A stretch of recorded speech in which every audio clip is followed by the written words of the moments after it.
என்ன ஜீவா, ஓகே ரெடியா? Okay okay கேமராலாம் ரோலிங்கா? ஓகே ஓகே ஓகே தானே. ஷஃபிக், ரோல் ஆகுதா? உண்மை சொல்லுங்கள், ரெக்கார்ட் ஆகுதா? ஓகே ஸ்கிரிப்ட்லாம் ரெடியா? ஓகே என்னது எது கேட்டாலும் ஓகே ஓகேன்றீங்க? அதுதான் ப்ரோ பிக் பாஸ்ல நீ நடந்துச்சு. எதுக்கு எடுத்தாலும் ஓகே ஓகே ம் ஓகே சொல்கிற வரைக்கும் ரீடேக் வாங்கிட்டே இருப்பேன் அப்படின்ற மாதிரி தான். ம் எப்படி இருந்துச்சு? நேத்தோட நீ பெட்டர் ப்ரோ. அதை நான் கண்டிப்பாக சொல்லி ஆனால் நான் ப்ரோமோ பார்த்து ஏமாந்துட்டேன். ஏன் ப்ரோ? நான் ப்ரோமோவை பார்த்தோன்னே வந்து சரி கடுகடுன்னு வந்து தட்டி கேட்க போகிறார் விஜய் சேதுபதி. அந்த முதல் 2-3 வாரத்தில் பார்த்தோமே அந்த மாதிரி பார்க்க போகிறோம்னு நினச்சா கடைசியில் கொஞ்சம் சாஃப்ட் ஆகிட்டாரு. அநியாயத்தை கண்டு பொங்கி எழுவாருன்னு பார்த்தா அந்த சாஃப்டாக டீல் பண்ணிட்டாரு, கொஞ்சம் சாஃப்டாக டீல் பண்ணிட்டாரு அப்படின்னு தான் சொல்லணும். ஆமாம், ஆனால் ஒரு சில உண்மைகள் அவரோட சைடு நியாயத்தை வந்து ஒவ்வொரு எபிசோட்ல அவரே சொல்லுவார். இன்னைக்கு யாரோ ஒரு ஆண்டியை கூப்பிட்டு சொல்ல வச்சுட்டாங்க பார்த்தீங்களா? பரவாயில்ல, நீங்களே கவனிச்சிருக்கீங்களே அப்படின்ற பொண்ணை மாதிரி. தட்டி கேட்க மாட்டீங்கன்னு நினைச்சா, ஆனால் நீங்கள் தட்டி கேட்குறீங்க. ஸோ அந்த மாதிரி பாயிண்ட் நீங்கள் பேச விடாமல் கடந்து போயிட்டீங்கன்னு நினைச்சேன், ஆனால் பேச விடுறீங்க எங்களுக்கு இங்கேருந்து பார்க்கும்போது தான் தெரியுது அப்படின்ற மாதிரிலாம் சொல்லியிருந்தாங்க. ஆமாம், சாட்சி சொல்லி இது பண்ணிட்டாங்க. ஆமாம் சரி, ரவுடி செல்லங்களோட செயல்கள் சிலவற்றை வந்து நேற்று நம்ம பேசாமல் கடந்துட்டோம். எதுக்குன்னா இன்னைக்கு பேசலாம் அப்படின்னு சொல்லி அந்த விஷயத்தை நீ பேசியே ஆகணும். ரவுடி செல்லங்களோட செயல்கள் இந்த வாரம் எப்படி இருந்துச்சு, அதாவது குறிப்பிடும்படியாக அந்த டால் டாஸ்கில் நீயும் பொம்மை நானும் பொம்மை டாஸ்கில் எப்படி இருந்துச்சு? இப்போ ரவுடி செல்லங்கள்னா எல்லாருமேவா?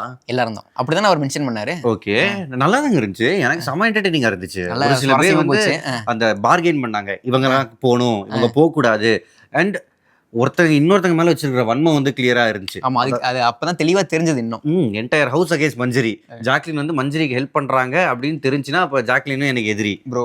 அவங்க மஞ்சரிக்கு வந்து ஆதரவால இல்லை ப்ரோ, அவங்க வந்து வாக்கு கொடுத்துட்டாங்க, அதனால இருக்கணுமே அப்படின்ற மாதிரி தான் இருந்துட்டாங்கன்னு நினைக்கிறேன் ஜாக்லின். ஆமா சரி, அப்படி இருந்தாங்க, அதுவும் நல்லா தானே இருந்துச்சு. கேம் கடைசியில் அதில் ஜெயிச்சாங்களா அவங்க அந்த பர்டிகுலர் ரவுண்ட்ல? ஆமா.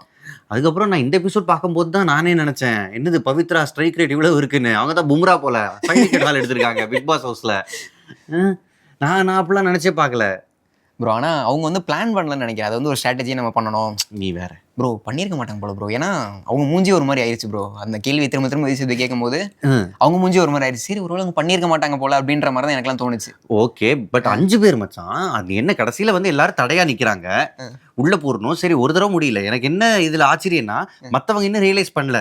அட்லீஸ்ட் 2 தடவை பண்ணோன்னே இவ தான் கடைசியாக வரா, அதனால நீ என் பொம்மையெல்லாம் எடுக்கவே வேண்டாம் அப்படி யாராவது சொல்லியிருக்கணும்ல. அவங்களும் ரியலைஸ் பண்ணல. ரவுண்ட் முடிஞ்ச உடனே தான் ரியலைஸ் பண்ணியிருக்காங்க. ஆனால் நீ நம்புற? நான் நம்புறேன். இதே சாச்சனா பண்ணியிருந்தா நம்பிருப்பியா ப்ரோ? நீங்க வந்து என்ன ஆன்டி சாச்சனா குரூப் அப்படின்ற மாதிரி போர்ட்ரே பண்றீங்க ப்ரோ. பாக்குறவங்க அதான் ப்ரோ நினைப்பாங்க. நான் போர்ட்ரேன்ற வார்த்தையை நான் சொல்லவே இல்லை. இல்ல அப்படிதான் போர்ட்ரே பண்ண நான் சொல்லலை. எனக்கு இஷ்டமில்லை, எனக்கு இஷ்டமில்லை.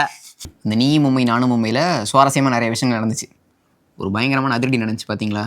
என்னது மச்சான்? ஃபைட்டு ராணவுக்கும் ரயானுக்கும். ஐயோ, நான் வந்து இன்னும் கொஞ்சம் கைகலப்பு வரும்னு நான் நினைச்சேன். ஆமா, இது விஜய் சேதுபதி என்ன சொன்னார் தெரியுமா? ராணவ் ரயன் அப்படின்னு நம்பர் விஜய் சேதுபதி கூப்பிட்டார். உங்ககிட்ட நான் பேசணுமான்னு யோசிக்கிறேன் அப்படின்னு நம்பர் வச்சு சொன்னார். நேற்று எபிசோட்ல ஃபுல்லாக பேசிட்டு தானே இருந்தார். என்ன திடீர்னு போவோம் அப்படின்ற மாதிரி தான் இருந்துச்சு.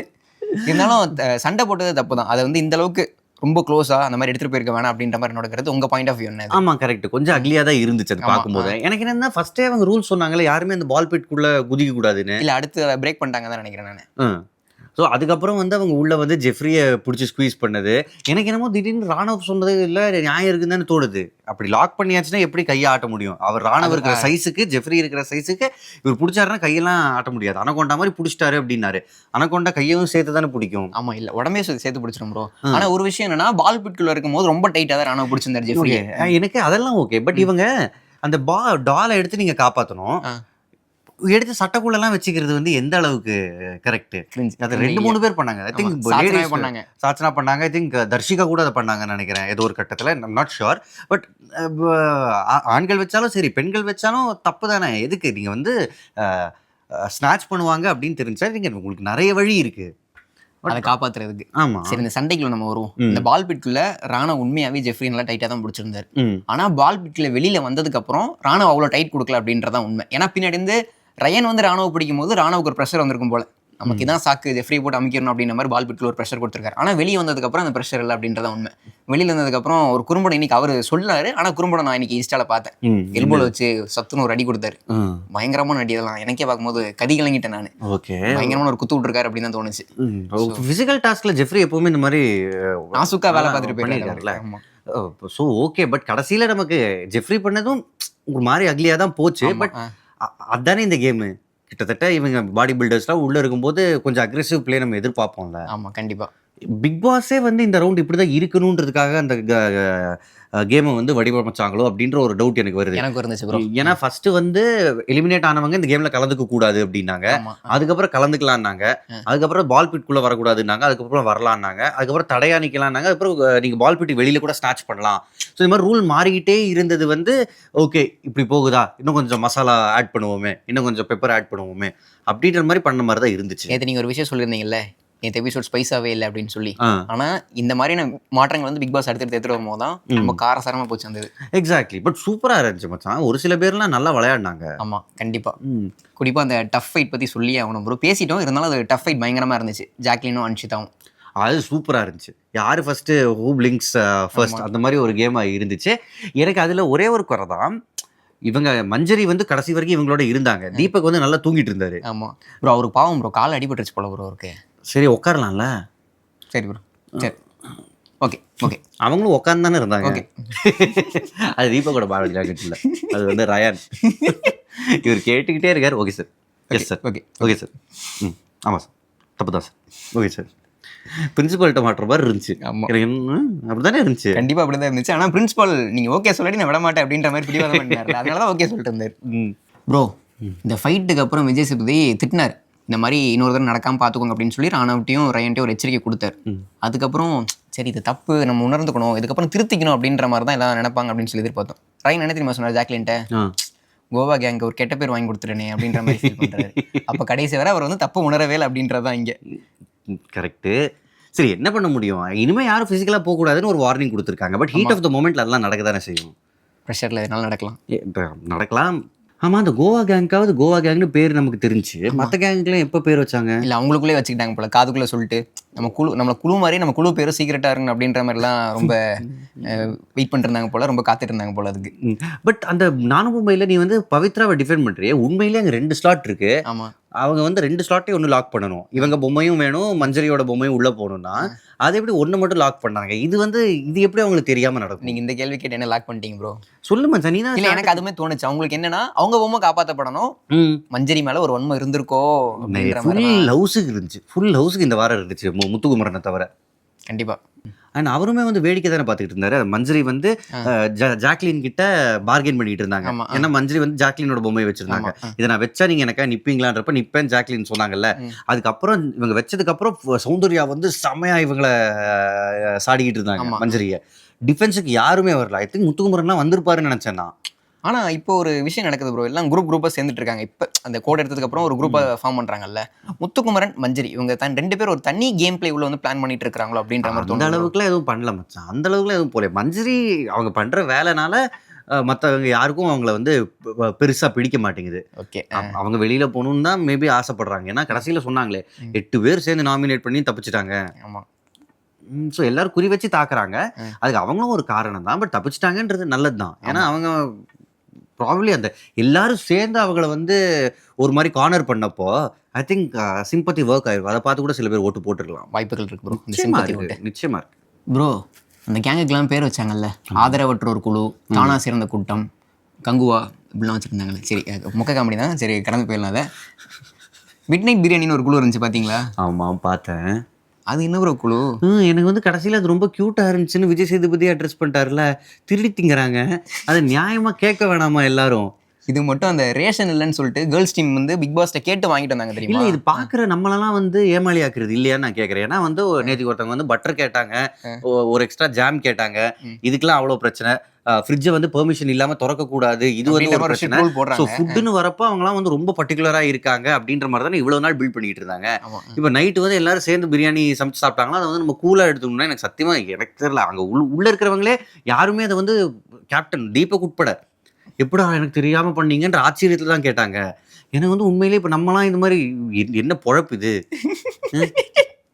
இது மட்டும் அந்த ரேஷன் இல்லைன்னு சொல்லிட்டு கேர்ள்ஸ் டீம் பாய்ஸ் டீமுக்காக கேட்டு வாங்கி கொடுத்தாங்கல்ல, அந்த வாரத்தில் நடந்துச்சுன்னு வச்சுக்கோங்களேன், செம்ம அன்ஃபேர் தான் ப்ரோ இது கண்டிப்பா. ஏன்னா சாப்பாடு இல்லைன்னு கஷ்டப்பட்டுட்டு இருக்காங்க, மற்றவங்களாம் அரிசி இல்லையா அது இல்லையா ஒரு பழைய சோறு சாப்பிடலாமா அப்படின்ற மாதிரிலாம் முத்துக்குமரனும் தீபக்கும் பிளான் போட்டுட்டு இருந்தாங்க. அந்த சமயத்தில் இந்த மாதிரி விஷயம் பண்ணியிருந்தாங்கன்னு வச்சுக்கோங்களேன். ஆமா அப்ப பண்ணலாதுக்கு அப்புறம் எப்ப பண்ணாலுமே தப்பு தானே. தப்பு தான் இருந்தாலும் அப்ப பண்ணா அவ்வளவு சாஃப்டா அவங்க வந்து ஹேண்டில் பண்ணிட்டாங்க. பட் ஓகே மேபி அவங்க வந்து சாஃப்ட் ஹேண்டில் பண்ணணும்னு தான் நினைச்சிருக்காங்க. அந்த டைம்ல அக்ரெஷன் வேண்டாம். பட் எனக்கு தெரியல, யாராவது ஒருத்தங்களாவது கோவப்பட்டிருப்பாங்கன்னு நான் நினைச்சேன். யாருமே கோவப்படாத எனக்கு கொஞ்சம் ஆடா இருக்கு. இனி வரும் நாட்கள்ல சொல்லி காமிப்பாங்க, அதை வேணா வாய்ப்புகள் இருக்கு. நிச்சயமா. இதை கவனிச்சிங்களா? இந்த பிரச்சனை நடக்கும்போது விஜய் பத்தி கேள்வி கேட்டுட்டு இருக்காரு. அப்போ ஒருத்தர் வந்து கியூட்டா சில விஷயங்களை வந்து சமாளிச்சிட்டு இருந்தாரு. கவனிச்சிங்களா அதை? சுத்தமா தாங்க முடியல. உனக்கு எப்படி இருந்துச்சு? இல்ல ஒரு டென்ஷனா தான் இருந்துச்சு. அப்படி கியூட்டா ஆரதி பின்னாடி இப்படி வந்து முகத்தை காமிக்கிறது அது. அப்புறம் லாஸ்ட்ல சிவகுமார் போனதுக்கு அவரே அழுவல, அவரே சிரிச்சுட்டு எல்லாருக்கும் ஒரு இன்னொரு பர்ஃபார்மன்ஸ் கொடுத்துட்டு ஒரு கதை சொல்லிட்டு போறாரு. அந்த தேவாவின் சூர்யா ப்ரோ அவரு. எனக்கு இப்பதான் புரியுது ஜாக்லினியா சூர்யான்னு கூப்பிட்டாங்கன்னு. ஓ ஆமா மச்சான், இது வேற தேங்க்ஸ் சூர்யா. பட் ஓகே, அவரோட எலிமினேஷன் பத்தி என்ன நினைக்கிறீங்க? எதிர்பார்த்ததுதான், நேற்றே சொன்னதுதான். ஆமா, இருந்தாலும் ஒரு பெர்ஃபார்மன்ஸ்க்கு இன்னும் கொஞ்சம் கேப் கொடுத்துருந்துருக்கலாம். என்னது, அதாவது கிளம்புன்னு சொன்னதுக்கு அப்புறம் பிக் பாஸ் கிட்ட டைம் வாங்கி ஒரு பர்ஃபார்மன்ஸ் ஒன்று பண்ணாரு. அதுக்கப்புறம் வெளியே போற வரைக்கும் வந்து பர்ஃபார்மன்ஸ் பண்ணாங்க. இது வரைக்கும் இருந்தால் பிக் பாஸ் வீட்லேருந்து வெளியே போறவங்க அழுதுகிட்டே போனவங்கள பார்த்துருக்கோம். ஆனா இங்க வந்து இவர் அழ வச்சு தான் போவார் போல. ஸ்டோரி சொல்லிட்டு வெளில போனார் ப்ரோ. Inspiration story. ஆமா மச்சான், கடைசியில வந்து அவரு இவர் நடிகர் திலகம் மாதிரி ஒரு பர்ஃபார்மன்ஸ், இந்த தூணை நான் கடைசி தடவை பிடிச்சிக்கிறேன் அவரே தான் சொன்னார். படையப்பா தாத்தா மாதிரி பண்ணிட்டு போறேன் அப்படின்ற மாதிரி தான் சொல்லிட்டு இருந்தாரு. இருந்தாலும் பாசிட்டிவா எடுத்துட்டு வெளியில போனாரு. ஆமா, கிரேட் விஷஸ். நிச்சயமா ஆல் தி பெஸ்ட். அவருக்கு நல்லா பண்ணாரு. இந்த கேம்ல இருந்தவரை வந்து ஒரு வாய்ஸா அவர் வந்து தெரிஞ்சார் மச்சான். Okay bro. இன்னொரு ஒயில் கார்டும் வெளில போயிட்டாரு. அடுத்த வாரம் உங்களோட கணிப்பு யாருக்கு? அடுத்த வாரம் வெளியிலயா? சாச்சனா ஐ திங்க் வாய்ப்புகள் குறைவு. இல்ல, கேப்டன் ஆகலைன்னா. ஓகே, கேப்டன் ஆகலைன்னா வாய்ப்பு இருக்கு. எனக்கு வந்து ராணாவுன்னு நினைக்கிறேன். ராணாவா ப்ரோ? உங்களுக்கு ஒன்று தெரியுமா? ராணாவுக்கு பிஆர் டீம் அதிகமாயிருச்சு இப்போ. ஓகே, இன்ஸ்டா ரீல்ஸ் வரந்தா அப்படி தான் வருது, எனக்கு நிறைய வருது ஒரு ரீல்ஸ்லாம். ஸோ அவர் வந்து கேள்விக்குறி தான். அவர் வந்து ஒரு தனி லிஸ்ட்டில் வச்சுருப்போம். இதை தாண்டி வேற யார்? ஆனந்தியும் டேஞ்சர் ஜோன்ல இருக்கிற மாதிரி தான் எனக்கு வந்து தோணுது. ஆமா, தர்ஷிகாவும் ஒரு மாதிரி சைலண்ட் ஆயிட்டாங்க பாத்தீங்களா? தர்ஷிகாலாம் காதல் வயப்பட்டதுலேருந்து அவங்க அப்படிதான்டா இருந்திருக்காங்க மச்சான். இதுதான் நம்ம அன்னைக்கே சொன்னோம். முதல் 2 வாரத்துல ஒரு மாதிரி ஃபயர் ஆயிடுறாங்க, இப்போ ஃப்ளவரா மாறிட்டாங்க. புஷ்பானா ஃபயர் நினைச்சியா? அதனால தான் சொன்னேன் இந்த லைனியை நான். அவங்க வந்து அப்படியே டோட்டலா கேமையே மறந்துட்டாங்க. இன்னைக்கு கூட பாரு, அந்த எபிசோட் முடியிற டைம்ல இவர் வந்து இன்னும் 2 வாரம் தான், இனிமே நான் யாரும் ஹக் கூட பண்ண மாட்டேன் சொல்லிட்டு அடுத்த செகண்ட் இருந்தால் அவங்க கேம் பிளேக்கு இனிமேல் திரும்ப வந்தால் நல்லா இருக்கும் ப்ரோ. ஏன்னா ஒரு டேஞ்சர் ஜோன் தான் அவங்களுக்கு.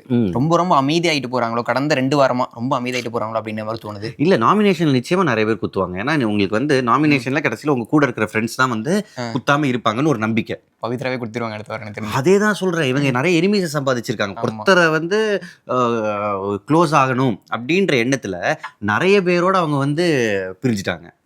வாரம் அந்த வாரம் இந்த யூஸ்வலான விஷயம் இல்லாமல் இந்த வாரம் ஒரு ஃப்ரெஷ்ஷான விஷயம் நடக்க போகுது. கேப்டன்சி டாஸ்க்கு அதை பேசி ஆகணும். ஆமாம், ஜெஃப்ரி வந்து என்ன நினைக்கிறாருன்னா, விட்டு கொடுத்துடலாம் பாவம், என்கிட்ட தான் அந்த நீ மொமை நானு மொமை டாஸ்க் ஜெயிச்சு ஒரு நாமினேஷன் ஃப்ரீ பாஸ் இருக்குல்ல, அதை நான் யூஸ் பண்ணிக்கிறேன். ஒரு வேளை சாட்சினா கிடைச்சா அவங்க கேப்டன் ஆனால் அவங்களுக்கு அந்த வாரம் நாமினேஷன் ஃப்ரீ கிடைக்கும் அப்படின்ற மாதிரி யோசிச்சு விட்டு கொடுக்க போறேன் அப்படின்ற மாதிரி ஒரு முடிவோட இருந்திருக்காரு. நேரம் நிறைய சொல்லியிருக்காரு. இன்னைக்கு வந்து சௌந்தர்யா வந்து ஒரு பிரெயின் வாஷ் போட்டிருக்காங்க, அப்படி பண்ணாத, இது நிறைய பேர் கிடைக்காத. சௌந்தர்யா சொன்னது கரெக்ட் தான். சௌந்தர்யா சொன்னது அப்சல்யூட்லி கரெக்ட். ஏன்னா பாக்குறவங்க வந்து என்ன நினைப்பாங்க, ஒரு பெரிய பொறுப்பு கிடைச்சிருக்கு, அதை வேண்டாம் தட்டி கழிக்கிறதா தான் நினைப்பாங்க. ஆமா, கண்டிப்பா. இன்னொருத்தங்களுக்கு நான் ஹெல்ப் பண்றேன், என்ன வந்து தியாகின்னு பாப்பாங்கலாம் கிடையாது. அதனால விளையாட முடியல போல, விட்டு கொடுத்துறேன் அப்படின்ற மாதிரி தான் நினைப்பாங்க. ஆமா, பிளஸ் விளையாடுங்க, அதுதான் உங்க வேலை. ஸ்ட்ரென்த் காமிக்கணும் அப்படின்ற விளையாட்டை தோத்திக்கினா அதுக்கப்புறம் ஓகே விட்டுறலாம். விளையாடவே மாட்டேன்னு சொல்றது இதுவரை சாச்சனா கேட்டாங்கல்ல ஜெஃப்ரி கிட்ட, விட்டு கொடுத்துருன்னு. அப்படிதான் நம்மளும் கேள்விப்பட்டோம். பட் அதுவுமே தப்பு தான். ஏன்னா இது வெறும் கேப்டன்சின்றது வந்து நாமினேஷனை விட்டு வெளியே போறதுக்கான ஒரு இன்னொரு வாரத்துக்கு போறதுக்கான பாஸ் மட்டும் கிடையாது. அவங்க யாரு அப்படின்றத ப்ரூவ் பண்ணிக்கிறதுக்கு ஒரு முக்கியமான விஷயம். தீபக், நம்ம இதுக்கு முன்னாடி தீபக் எப்படின்னு நம்ம நினைச்சுக்கிட்டு இருந்தோம், இப்போ வந்து எப்படி மாறி இருந்தார் ப்ரோ. இப்போ அவர் தான் ஒரு ஸ்ட்ராங் கண்டஸ்டன்டா இருந்துட்டு இருக்காரு. எக்ஸாக்ட்லி, அவரே தன்னைத்தானே மாத்திக்கிட்டாரு. அது வரைக்கும் வந்து எல்லாத்துக்கும் வந்து எல்லார்கிட்டையும் நடுவில் ஒரு 2 வீக்ஸ் பிரச்சனை பண்ணிக்கிட்டு இருந்தவர் இதுல ரொம்ப டிப்ளமேட்டிக்கா கையாட்டார். இது ஒரு பெரிய வாய்ப்பு, ஜெஃப்ரி விடக்கூடாது. யாரு கேப்டனா இருந்தாலுமே ஒரு புதுசா இருக்கும். ஏன்னா யங்கஸ்ட் பீப்புள் வந்து கேப்டனா இருப்பாங்க. சாட்சனா கேப்டன் ஆனா எப்படி இருக்கும் யோசிச்சு பாருங்க. எனக்குலாம் நல்லா தான் இருக்கும். ஜீவா தான் எப்படி ரியாக்ட் பண்ண போற இடத்துல. ஆனா கான்ட்ரோவர்ஷியலா இருக்கும் மச்சான். கண்டிப்பா. ஏன்னா ஒரு பெரிய எக்ஸாம்பிள் ஒரு முன்னாடி செட் பண்ணிட்டாரு. ஆமா, தீபக் ஒருத்தர் செட் பண்ணிட்டாரு. என்னன்னா சாட்சனா ஒரு வேளை கேப்டன் ஆனாங்க அப்படின்னா ஈகோ அப்படின்றது வந்து நிறைய பேர்கள் கண்டிப்பா வரும். ஒரு சின்ன பொண்ணு சொல்றதை நம்ம கேட்கணுமா அப்படின்ற ஒரு ஈகோவும் வரும் அப்படின்றத நான் நினைக்கிறேன். ஆமா, அதை பொறுத்து இருந்து பார்ப்போம். சாட்சனா புத்திசாலித்தனமா டிசிஷன்ஸ் எடுக்கணும். ஆமா, அது ஒரு விஷயம். இல்ல இவங்கெல்லாம் பஞ்சாயத்து பண்ணாங்கன்னா அங்க வந்து தீபகத்தை ரொம்ப மெச்சூர்டா ஹேண்டில் பண்ணாரு. அவரோட ஏஜ், அவரோட எக்ஸ்பீரியன்ஸ்லாம் அங்க வந்து தெரிஞ்சு இவங்க யங், அதை எப்படி பண்ண போறாங்க. அவங்களா இருந்தாலும் சரி, ஜெஃப்ரியா இருந்தாலும் சரி. ஆமா, கண்டிப்பா. சாட்சனா என்னன்னா கேப்டன் ஆறாங்க, ஒரு கான்ஃப்ளிக்ட் வருது அப்படிங்கும்போது அந்த இடத்துல கிளியராக முடிவு எடுக்கணும். அது வந்து சமாளித்து வளர்றதுக்கு பார்க்கக்கூடாது அவங்க. அது ஒரு முக்கியமான பாயிண்ட்டு. ஒருவேளை ஜெஃப்ரி இருக்கணும். ஆமாம், அது ஒரு மெயினான பாயிண்ட். அவங்க வந்து எப்பவுமே அவங்க மைண்டில் இருக்கிறத சொல்லியே ஆகணும்னு சொல்லிட்டு ரொம்ப சத்தம் போடுவாங்க. அது எதிரில் இருக்கிறவங்களை வந்து என்ன பேசுகிறாங்க இவங்கன்னு யோசிக்க செய்யும். ஜெஃப்ரி அதில் கொஞ்சம் பெட்டராக பண்ணுவாருன்னு எனக்கு ஒரு அபிப்பிராயம் இருக்குது. பார்ப்போம் யாரை கேப்டன் ஆகிறாங்கன்னு ஃபர்ஸ்ட்டு. பட் விட்டுலாம் கொடுக்கக்கூடாது. ஓகே, பார்த்துக்கோங்க. நான் வந்து ஆன்டி சாத்தனா குரூப் கிடையாது. இவர் தான் இப்போ சாத்தனுக்கு எதிராக கருத்து பரவி இருக்காரு. இது நான் எதிர்கருத்து தான் சொன்னேன். ஷோ விட்டு அவங்க வெளியே போகணும்னு நான் சொல்லுவேன். ஓகே அங்கே ஒரு டிஃப்ரென்ஸ் இருக்குது. பெஸ்ட் என்னன்னா சார்ஜென்ட்டா தீபக்கை நியமிச்சுட்டு எல்லா பஞ்சாயத்தும் அவர் பார்த்துப்பாரு. அவரால் முடியலைன்னா என்கிட்ட வாங்க அப்படின்னு ஒரு டயலாக் சொல்லி விட்டுருலாம். ஏன்னா அவர் தான் நல்லா பண்ணார்ல, அவரே எல்லாத்தையும் பார்த்துப்பாரு. ஆமாம், இப்போ ஒருவேளை ஜெஃப்ரி கேப்டன் வராருன்னு வச்சுக்கோங்களேன். போன வாரமும் சௌந்தர்யா வைஸ் கேப்டனாக இருந்துட்டாங்க. ஜெஃப்ரி பெட்டு வேற. ஆமாம், இந்த வாரமும் வைஸ் கேப்டன் ஆயிடுவாங்க தான் நினைக்கிறேன். இருக்கலாம் மச்சான், வாய்ப்புகள் இருக்கு. நிச்சயமா இருக்கலாம். ஆனால் ஜெஃப்ரி சௌந்தர்யா மட்டும் தான் நான் ஃப்ரெண்டு இல்லை, கேர்ள்ஸ் டீம் எல்லாருமே ஃப்ரெண்டு தான். அப்புறம் வாய்ப்புகள் இருக்குது. எத்தனை பேர் வைஸ் கேப்டன் ஆகுறாங்க அப்படின்றத பார்ப்போம் பொறுத்திருந்து. ஓகே, தேங்க்யூ முத்து ப்ரோ. தேங்க்யூ ஜீவா. மழைன்னு பார்க்காம வந்து இந்த வாரம் பண்ணி கொடுத்தீங்க, ரொம்ப நன்றி. நன்றி மச்சி, தேங்க்யூ.